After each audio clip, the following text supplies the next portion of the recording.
Ça repart à droite, c'est une... Oh, c'est Terreiro qui vient de faire une interception extraordinaire, qui continue, qui arrive, ça y est, 50 mètres, qui dans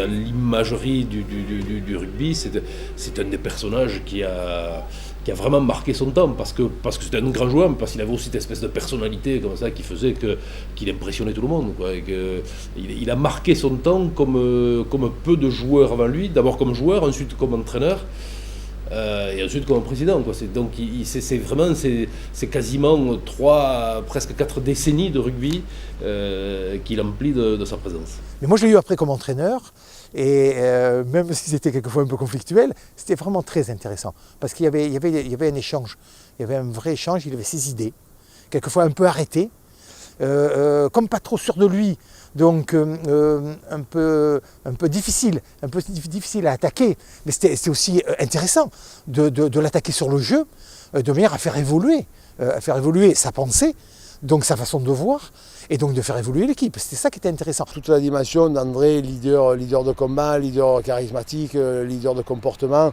qui amenait tout le monde dans des combats assez invraisemblables et qui arrivait à faire des performances. Ça a été pour moi une révélation de l'attitude, enfin, du joueur que ça a pu être.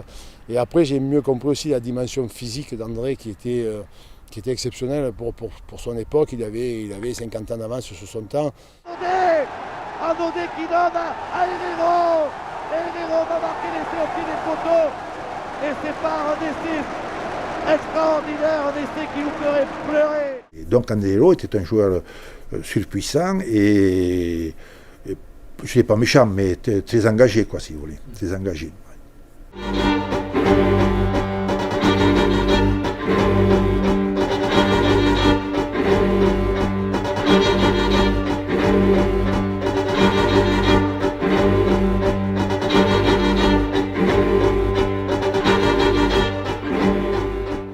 Quelqu'un de charismatique, quelqu'un qui dégage beaucoup de force, qui en impose, et qui plus est, qui était un très grand joueur de rugby. Donc oui, c'est quelqu'un qui a marqué l'histoire du club à vie, et qui a certainement aussi marqué le rugby français à vie. Et c'est là que le Rugby Club Corse, le club du quartier, ils m'ont dit, viens jouer avec nous, nous te fera jouer. Et j'ai directement débuté avec eux en promotion d'honneur, ce qui était, si tu veux, la 4e division, quoi. Et l'année d'après, vu que j'ai percé là assez rapidement et qu'on m'avait même sélectionné pour l'équipe de France junior, les dirigeants des juniors sont venus me contacter pour que j'aille, enfin mes parents notamment, pour que j'aille jouer aux juniors de Toulon. Et c'est comme ça qu'à 16 ans, à 17 ans, je me suis retrouvé aux juniors de Toulon et que j'ai commencé ma carrière au Rugby Club Toulonnais à 17 ans. Il avait tout pour être un joueur de grand talent, et c'est ce que les événements ont montré, puisque pendant 17 ans, il a été au premier plan sur le plan toulonnais, sur le plan national et sur le plan international.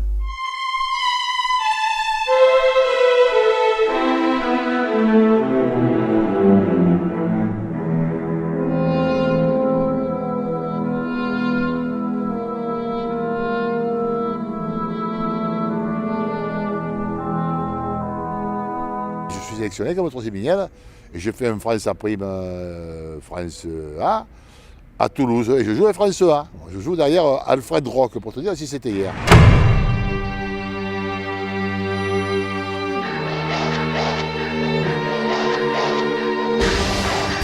C'est à Carmaux que ça s'est passé, ça. Et donc, ça, c'était en 62, 61, 62. Et malencontreusement, au cours de ce match, je me casse la jambe. Il y a un joueur qui m'arrive en porte-à-faux, en travers, il me tombe sur le tibia en porte-à-faux, je m'explose. C'est 2-3 mois avant de partir en Argentine avec l'équipe de France. Il restait quand même 1 an et demi sans jouer, hein. Et à partir il était international en 63 quand il reprend, immédiatement.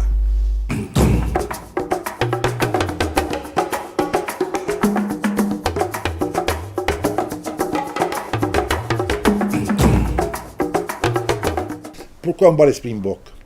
On bat les Boks pour la simple raison, c'est qu'on avait une troisième ligne de fer.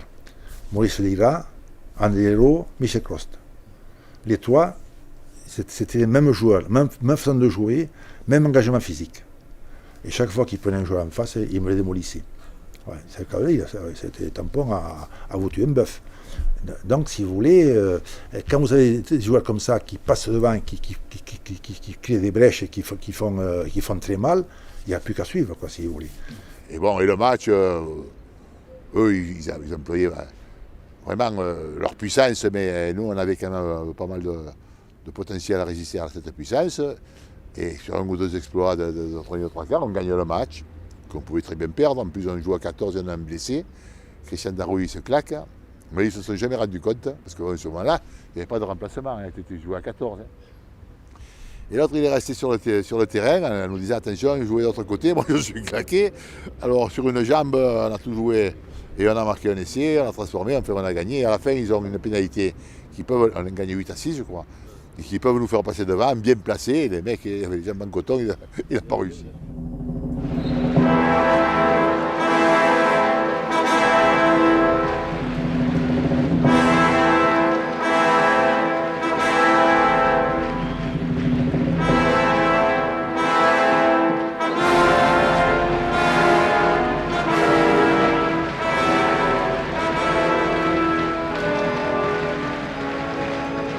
Le plus bon art de tout, c'est quand tu vas faire la finale, que tu pars et que tu prends le quart et que tu vas au stade.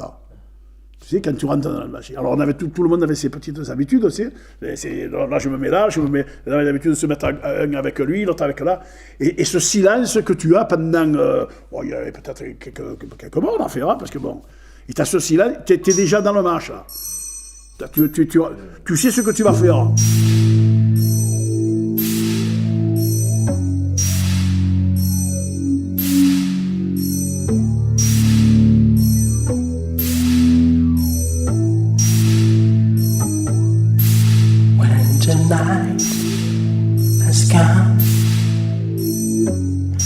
En 70, on gagne le Dumas Noir. On gagne le Dumas Noir, c'était à Paris. Et on prend le Grand Gien. Hein. À l'époque, le Grand Gien, Zani, Biemoré, Garcia, Malbé, Lasserre, enfin l'équipe d'Agen qui se baladait. Hein. Là, pareil, hein, on joue à 14. Hein.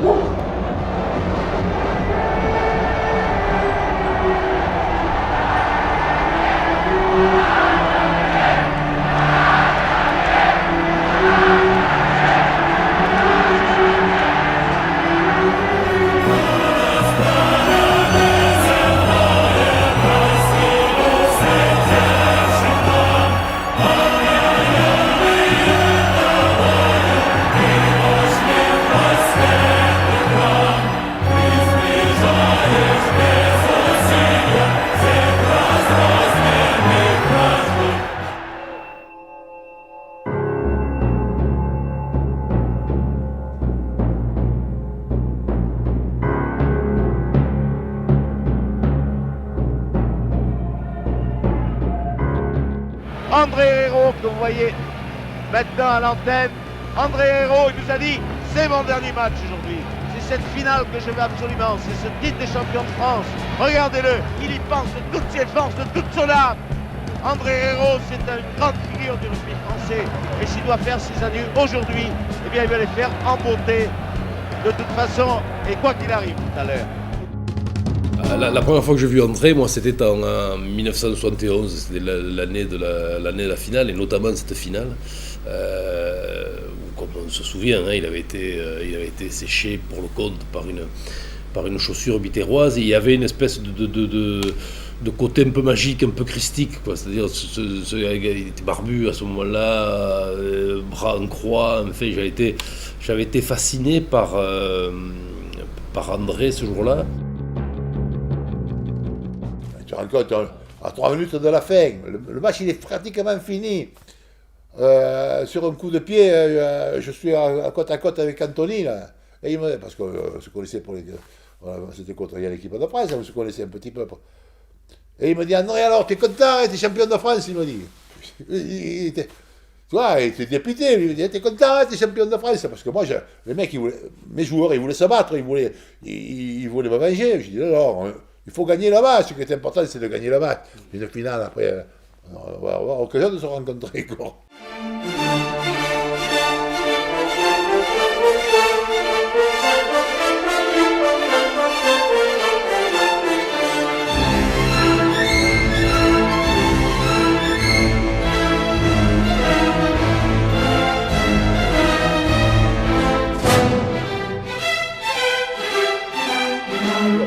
Avec le temps, ça se sépare, ça se divise, ça se dispute, les groupes ils éclatent, et tu te dis, bon, c'est peut-être pas. Ils auraient plié le dos, ou moi j'aurais plié le dos, on serait resté à Toulon, on aurait essayé de construire quelque chose à Toulon, on aurait pu être champion de France peut-être pendant. Il y a eu une hégémonie sur de Béziers qui pendant 10 ans ont été champion de France, pratiquement. Bon, on aurait pu au moins. Se mettre en compétition avec Béziers, tu vois, on avait moins le potentiel, parce qu'en plus, je dis, on avait une grosse réserve de jeunes.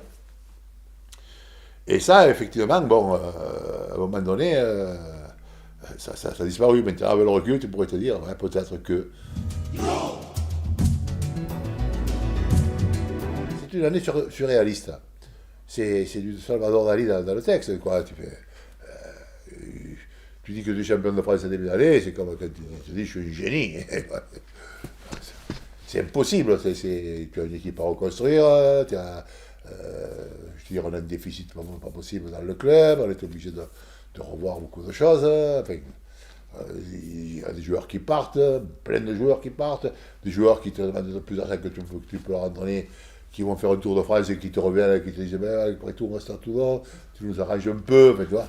Mais ça devient, tu vois, et on part avec 4 juniors en équipe première, on part avec, et on ne gagne pas un match pendant 3 mois, on est à l'agonie, et puis petit à petit, mais ça a commencé à s'enchaîner, ça commence à...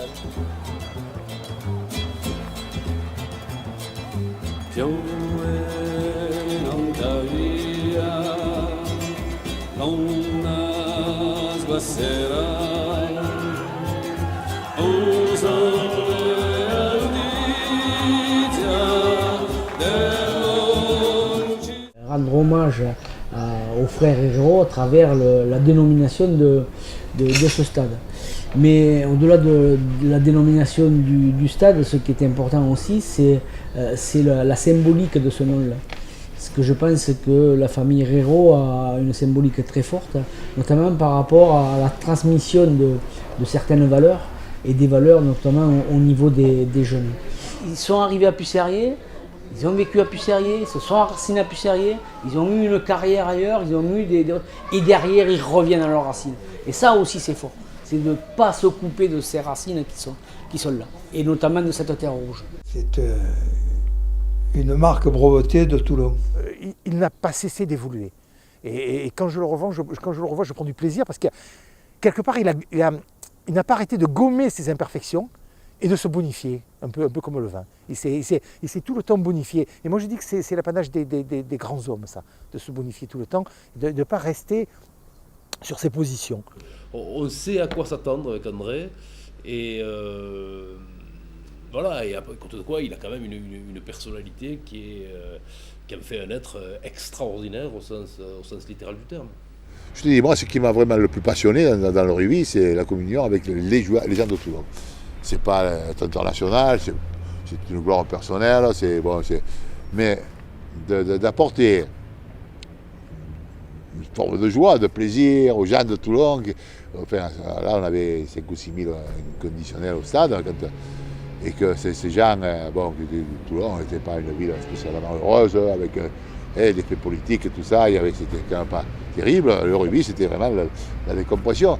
Et quand tu voyais ces gens qui communiaient avec toi, avec cette équipe, c'était pour moi un vrai plaisir, un vrai bonheur.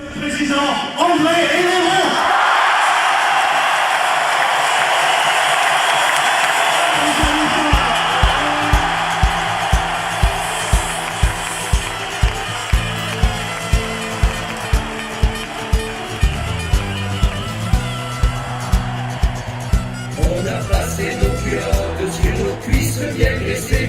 On s'est fait masser les cordes, nos crampons sont bien vissés. pas de mouriettes, on mettra tout notre cœur, on va les réduire en miettes et on sortira vainqueur. Notre